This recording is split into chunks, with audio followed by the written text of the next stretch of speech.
Indian air force की ताकत बढ़ाने के लिए पहले 36 और अब 114 राफेल फाइटर जेट की डील को भारत ने ग्रीन सिग्नल दे दिया है।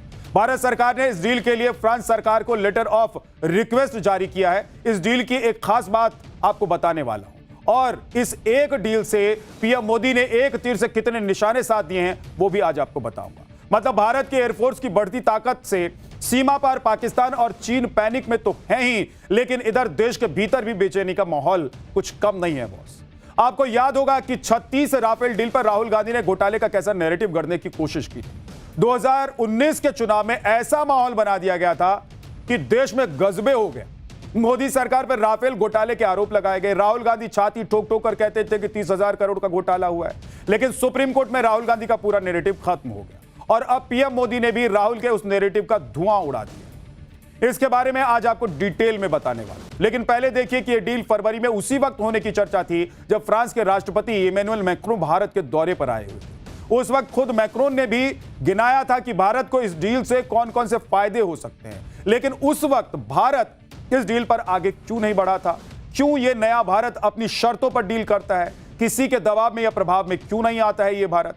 इसलिए फरवरी के बाद 3 महीने और गुजर गए सिर्फ इस डील को शर्तों को मनवाने के लिए। आज की डेट में भारत ऐसी कोई डील नहीं करता है जो उसके मन मुताबिक ना हो, राष्ट्र हित में ना हो या फिर मुनाफे का सौदा ना हो। खुद डोनाल्ड ट्रंप भी कह चुके हैं कि मोदी बहुत टफ नेगोशिएटर है। तो सोचिए कि बीते 3 महीने में भारत ने 114 राफेल डील को लेकर किस लेवल का नेगोशिएशन किया होगा। और अब 15 जून को जब मोदी फ्रांस दौरे पर जाएंगे तब वो और फ्रांस के राष्ट्रपति इमैनुअल मैक्रोन 114 राफेल डील पर साइन करेंगे। अब आप देखिए कि जिस डील को पूरा होने में फरवरी से मई तक भारत ने तमाम शर्तों के साथ मोल भाव किया, उस डील से भारत को क्या हासिल होने वाला है। राफेल डील 2.0 के तहत भारत फ्रांस के 114 राफेल जेट्स खरीदेगा। इन 114 राफेल फाइटर जेट्स की डील 3.25 लाख यानी कि 3,25,000 करोड़ रुपए में 25 लाख करोड़ रुपए में तय हुई है। यह भारत के इतिहास की सबसे बड़ी सिंगल डिफेंस डील है। इससे पहले 2016 में जो 36 राफेल की डील हुई थी, उस डील से यह डील 5 गुना बड़ी है। 114 में से 94 राफेल जेट भारत में बनाए जाएंगे यानी कि मेड इन इंडिया भी होगा। और ऐसा पहली बार होगा कि राफेल फाइटर जेट की मैन्युफैक्चरिंग फ्रांस की धरती से बाहर होने वाला है बॉस। राफेल बनाने वाली कंपनी दसॉल्ट एविएशन भारतीय कंपनी के साथ राफेल की कई तकनीक साझा भी करने वाली है। भारत में बनने वाले राफेल में कम से कम 50% पार्ट्स और तकनीक पूरी तरीके से भारतीय यानी कि स्वदेशी होंगे, जबकि 20 राफेल विमान पूरी तरीके से तैयार हालत में फ्रांस से भारत आएंगे। 114 राफेल विमानों का एक और ऑर्डर मिलने से यह संख्या बढ़कर 176 हो जाएगी बॉस। आप यह जानकर हैरान हो जाएंगे, जो भारत 2014 से पहले दुनिया का सबसे बड़ा डिफेंस इंपोर्टर था, वही भारत अब डिफेंस एक्सपोर्टर के रोल में भी आ चुका है। पहले भारत 65 से 70% डिफेंस इंपोर्ट किया करता था, लेकिन मोदी सरकार ने अपनी मेक इन इंडिया पॉलिसी से डिफेंस सेक्टर का गेम चेंज कर दिया है बॉस। और अब भारत सिर्फ हथियार खरीदता नहीं है बल्कि बेचता भी है। फ्रांस से अगर भारत राफेल खरीद रहा है तो उसे अपना एक बेजोड़ हथियार बेचने की तैयारी भी कर रहा है। आज इसके बारे में भी आपको डिटेल में बताने वाला हूं और यह भी बताऊंगा कि राफेल डील 2.0 से पाकिस्तान में कैसी खलबली मची हुई है, शहबाज को पसीना क्यों छूटने लग गया है और भिखारी पाकिस्तान अपना डिफेंस बजट बढ़ाने के लिए मजबूर क्यों हो गया है। सब आज आपको बताने वाला हूं, लेकिन पहले एक ट्रेलर।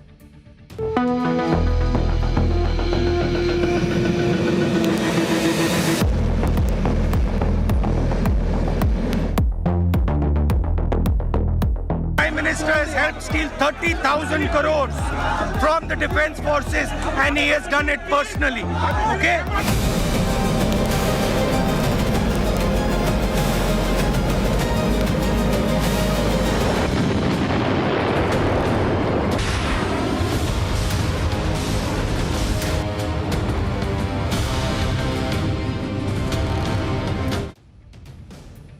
बॉस, अपनी एयरफोर्स को मजबूत करने के लिए इस बार भारत के पास दुनिया के 3 बेहतरीन फाइटर जेट का विकल्प था। पहला अमेरिका का F-35, दूसरा रूस का सुखोई 57 और तीसरा फ्रांस का राफेल। आपके दिमाग में भी यह सवाल आ रहा होगा कि भारत ने अमेरिका और रूस के फाइटर जेट को छोड़कर दोबारा राफेल को ही क्यों चुना। ऐसी क्या खास बात है राफेल में जो रूस और अमेरिका के फाइटर जेट में नहीं है, जबकि एक समय तो रूस से मिग सीरीज के फाइटर जेट ही इंडियन एयरफोर्स की शान हुआ करते थे। फिर ऐसा क्या हुआ कि भारत को सुखोई 57 जैसा 5वीं पीढ़ी का स्टील्थ जनरेशन का फाइटर जेट पसंद नहीं आया? मैं आपको तीनों फाइटर जेट की तुलना करके बताने वाला हूं कि इन तीनों में से भारत के लिए सबसे बेहतर कौन सा फाइटर जेट है और क्यों भारत ने राफेल पर मुहर लगाई। आप देखिए कि फ्रांस का राफेल 4.5 जनरेशन का जेट है, अमेरिका का F-35 5वीं पीढ़ी का जेट है और Su-57 जिसे सुखोई 57 के नाम से भी जाना जाता है वो 5वीं पीढ़ी का जेट है। यानी कि तकनीक में राफेल और बाकी दोनों में 0.5 का गैप है। Rafale semi stealth fighter jet है, यानी कि आसानी से रडार की पकड़ में नहीं आता है बॉस, जबकि F-35 full stealth fighter jet है, यानी ये रडार की पकड़ में बिल्कुल नहीं आता है। और Su-57 मीडियम लेवल का स्टील्थ फाइटर जेट है, यानी कि तुलना करें तो इसकी स्टील्थ टेक्निक राफेल से बेहतर है और F-35 से कम है। राफेल ऑपरेशन सिंदूर से लेकर लीबिया, सीरिया और माली में युद्ध के दौरान आजमाया हुआ भरोसेमंद फाइटर जेट है, जबकि F-35 का इस्तेमाल कई युद्ध में किया गया है लेकिन भारत को उसके बारे में कोई अनुभव नहीं है। और रूस के सुखोई 57 का भी वही हाल है बॉस, उसका भी इस्तेमाल सिर्फ रूस ने ही किया है, वो भी यूक्रेन युद्ध में, लेकिन वो नतीजे कुछ बेहतर नहीं दिखाई दिए जिसकी उम्मीद थी। इसीलिए भारत ने वही चुना है जिस पर उसे सबसे ज्यादा भरोसा था, यानी कि राफेल। इन सब के अलावा इस बार भारत जो फाइटर जेट खरीदना चाहता था उसका सोर्स कोड भी लेना चाहता था ताकि उसमें ब्रह्मोस जैसे स्वदेशी हथियार लगाए जा सके और मेक इन इंडिया वाली शर्त भी भारत चाहता था। सोर्स कोड पर राफेल बनाने वाली company Dassault Aviation limited access देने को तैयार हुई। मेक इन इंडिया वाली शर्त भी मान ली गई, जबकि अमेरिका ने आज तक किसी भी देश को अपने फाइटर जेट का सोर्स कोड नहीं दिया है बॉस। वहीं रूस भारत के साथ अपने फाइटर जेट्स का सोर्स कोड साझा करने के लिए तैयार था और मेक इन इंडिया पर भी राजी था, लेकिन उसके फाइटर जेट का औसत रिव्यू और शायद मिग फाइटर जेट के एक्सपीरियंस को देखते हुए इंडियन एयरफोर्स इस डील पर आगे बढ़ी ही नहीं।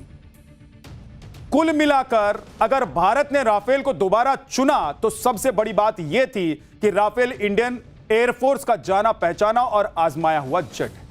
ऑपरेशन सिंदूर में भारत ने राफेल का इस्तेमाल करके पाकिस्तान में धुआं धुआं कर दिया था बॉस। आपको याद ही होगा, आप तस्वीर भूले नहीं होंगे कि कैसे पाकिस्तान में कोहराम मच गया था और कैसे भारत ने जब ऑपरेशन सिंदूर किया था उसके बाद दुनिया भर में हड़कंप मच गया था कि भाई भारत ने क्या कर दिया, क्या गजब कर दिया। भारत चाहता है कि राफेल में ब्रह्मोस मिसाइल लगाई जा सके। इसके लिए दसॉल्ट कंपनी सोर्स कोड का लिमिटेड एक्सेस देने को तैयार हो गई है। यह भारत की शर्त थी कि अगर एक्सेस कोड दोगे तो आपके साथ डील कर, और इसीलिए भारत के लिए राफेल पहली चॉइस बन गया। तो भारत की ताकत बढ़ेगी। भारत की ताकत कैसे बढ़ी वो ऑपरेशन सिंदूर में दुनिया ने देखा भी बॉस। आज जो राफेल भारत की आसमानी सरहदों की हिफाजत करता है उसे राहुल गांधी ने सत्ता पाने के लिए चुनावी मुद्दा बता दिया था। 2019 के चुनाव में राहुल गांधी ने राफेल को लेकर ऐसा नैरेटिव बनाने की कोशिश की थी कि मोदी सरकार ने राफेल डील में बहुत बड़ा घोटाला कर दिया। तब राहुल गांधी आरोपों की झड़ी लगा रहे थे, कॉन्फिडेंस के साथ छाती ठोक कर, सीना ठोक कर कह रहे थे कि मैं जो कह रहा हूं लिख कर रख लूं। मोदी सरकार ने घोटाला कर दिया। आप देखिए कि राहुल ने राफेल डील को लेकर पीएम मोदी पर क्या क्या आरोप लगाए। राहुल ने कहा था कि मोदी सरकार ने हर राफेल पर 3 गुना ज्यादा कीमत दी। HAL को साइडलाइन करके अनिल अंबानी की कंपनी को फायदा पहुंचाया गया। राहुल ने कहा कि भारत को 126 जेट की जरूरत थी, लेकिन मोदी ने सिर्फ 36 जेट की डील करके सिक्योरिटी कॉम्प्रोमाइज कर दी। राहुल ने टेक्नोलॉजी ट्रांसफर नहीं देने का भी आरोप लगाया था। राहुल गांधी ने यह भी कहा था कि राफेल डील में भ्रष्टाचार विरोधी शर्तों को हटा दिया गया है, जिससे घोटाला करना आसान हो गया। उन्होंने राफेल डील में PMO और NSA पर भी इंटरफेयर करने का आरोप लगा दिया था बॉस। राहुल ने अपनी कैलकुलेशन के आधार पर कहा था कि राफेल डील में 30,000 करोड़ का घोटाला हुआ है। इसके बाद राहुल गांधी ने पीएम मोदी को चौकीदार चोर है कहना शुरू कर दिया था। लेकिन इन सारे आरोपों में से राहुल गांधी का एक भी आरोप सुप्रीम कोर्ट में नहीं टिका और ना राहुल गांधी कोई जवाब दे पाए। राफेल डील को लेकर राहुल गांधी के आरोप उसी तरह खोखले, आधारहीन और बचकाने थे जैसे कि राहुल ने वोट चोरी को लेकर बीजेपी और चुनाव आयोग पर लगाए। इस फेक नैरेटिव के लिए राहुल गांधी को सुप्रीम कोर्ट में माफी तक मांगनी पड़ गई। इसके बाद राहुल गांधी ने राफेल रटना बंद कर दिया, छोड़ दिया था। सुनिए कि उस वक्त राहुल क्या कुछ बोल रहे हैं। He has handed that money to Anil Ambani and he has done it personally. Please keep what I am saying in mind. The Prime Minister has helped steal 30,000 crores from the defense forces and he has done it personally. Okay? Rafale deal 2.0 Rahul Gandhi और कांग्रेस को मोदी सरकार का तगड़ा जवाब माना जा रहा है कि कांग्रेस एंड पार्टी जिस डील को सबसे बड़ा डिफेंस घोटाला साबित करने में तुली हुई थी, मोदी ने उसी राफेल की दोबारा डील कर डाली है, वो भी सीना ठोक कर, और पहले से 3 गुना बड़ी डील कर डाली। अब सोचिए कि कैसे यह मुंह चढ़ाने वाली बात हो, यानी कि जो नैरेटिव राहुल गांधी, उनकी पार्टी और विपक्ष के नेता सेट करने की कोशिश में लगे हुए थे, जिस डील को लेकर सवाल उठा रहे थे, चुनाव में मुद्दा बना दिया था और जिस पर सुप्रीम कोर्ट में राहुल गांधी को माफी मांगनी पड़ गई थी, उसी का 2.0 नरेंद्र मोदी ने फिर से कर दिया। अब बोला कि अब बोल के दिखाओ, अब बताइए कि ये डील में क्या गड़बड़ी है। पहले सुप्रीम कोर्ट में डांट खाए, माफी मांगी, अब बोल के एक बार दिखाओ। लेकिन अब नया भारत वो 2014 से पहले का भारत नहीं है बॉस, ये डिफेंस डाइवर्सिफाई करने वाला भारत है और डिफेंस एक्सपोर्ट करने वाला भारत भी है।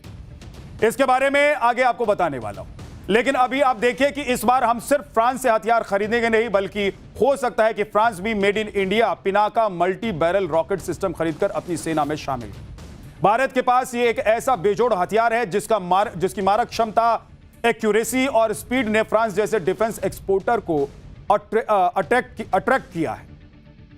आर्मेनिया हमसे पिनाका खरीदने वाला पहला देश बन चुका है। कल हमने आपको दिखाया था कि कैसे आर्मेनिया ने भारत के पिनाका रॉकेट सिस्टम को अपने रिपब्लिक परेड में शामिल किया था। ये देखिए, अगर सब कुछ ठीक रहा तो ऐसे ही तस्वीर आप फ्रांस से भी देखेंगे जब फ्रांस हमसे यह हथियार खरीद लेगा। यानी कि पीएम मोदी इस बार एक हाथ ले और दूसरे हाथ से देने वाली पॉलिसी पर काम कर। फ्रांस भी भारत के पिनाका रॉकेट सिस्टम की स्टडी कर रहा है। हाल ही में एक फ्रांसीसी प्रतिनिधिमंडल ने पोखरण में पिनाका का डेमो देखा और उससे काफी इंप्रेस भी थे वो। दरअसल फ्रांस अपनी लंबी दूरी की आर्टिलरी कैपेसिटी को मजबूत करने के विकल्प तलाश रहा है और पिनाका फ्रांस की जरूरत को पूरा करने की रेस में सबसे आगे है बॉस। आप सोचिए कि भारत अब अपना यह हथियार बेचने को तैयार है। अब सोचिए कि भारत कह रहा है कि एक हाथ दो एक हाथ लो, यानी कि भारत कह रहा है कि हम आपसे राफेल खरीदेंगे, लेकिन दूसरी तरफ हमारे पास भी आपको देने के लिए कुछ है, और वो भी दुनिया में सबसे बेहतर जिसे माना जाता है, और वो है पिनाका। और इस पर नजर टिकी हुई है फ्रांस।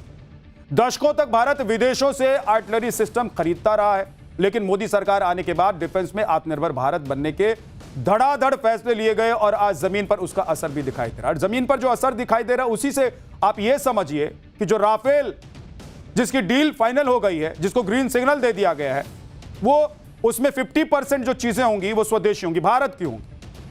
तो इसका क्या मतलब हुआ कि भारत अब तैयार है कि हम आपसे डील करेंगे, लेकिन उसमें मेड इन इंडिया क्या होगा यह भी तय करना पड़ेगा। और आप यह भी देखिए कि इसका असर क्या हो रहा है। 2014 से पहले भारत अपनी रक्षा जरूरतों का लगभग 65 से 70% आयात किया करता था, जबकि भारत का स्वदेशी उत्पादन केवल 30% से 35% हुआ करता था। 2014 से पहले भारत दुनिया का सबसे बड़ा हथियार आयातक था। ज्यादातर हथियार रूस से आते थे। 2010 से 14 के बीच रूस से 72% हथियारों का आयात होता था। हथियारों का घरेलू उत्पादन बहुत कम हुआ करता था, खासकर आधुनिक हथियार, इंजन, रडार, इलेक्ट्रॉनिक सिस्टम। ऐसे में किसी एक देश के भरोसे रहना, वो भी आज के दौर में जब रणनीतिक साझेदारी बहुत तेजी से बदल रही है, कोई समझदारी का काम नहीं है। और इसीलिए भारत ने डिफेंस डाइवर्सिफाई वाली पॉलिसी अपना ली। मतलब कई देशों से डिफेंस इंपोर्ट करना और अपनी सेना के पास कई देशों के मिले जुले हथियार रखना। और इसीलिए भारत ने साल दर साल रूस से हथियार खरीदने का रेशियो भी घटा दिया। आप देखिए कि भारत ने हथियार आयात में रूस की हिस्सेदारी 2011 से 15 के बीच में 70% थी, जो 2016 से 20 में घटकर 51% रह गई, और 21 से 25 के बीच में और कम होकर 40% ही रह गई। फ्रांस अब भारत का दूसरा सबसे बड़ा सप्लायर बन गया है। उसका हिस्सा करीब 29% का है। अब राफेल डील से यह हिस्सेदारी और बढ़ जाएगी। तीसरे नंबर पर है इजराइल, जिसका हिस्सा करीब 15% का है। इजराइल से मिसाइलें, ड्रोन और निगरानी सिस्टम खरीदे जा रहे हैं। भारत का स्वदेशी रक्षा उत्पादन भी वित्त वर्ष 2023 से 24 में रिकॉर्ड 1,27,434 करोड़ रुपए तक पहुंच गया है। मतलब अब सीन पलट गया है बॉस। जो भारत पहले 65% हथियार खरीदना चाहता था और खरीदा करता था, अब वही भारत 65% हथियार खुद बना रहा है। और यह सब मुमकिन हुआ है तो मोदी सरकार की नई नीतियों की वजह से, मेक इन इंडिया पॉलिसी की वजह से, आत्मनिर्भर भारत योजना की वजह से और लोकल फॉर वोकल की वजह से।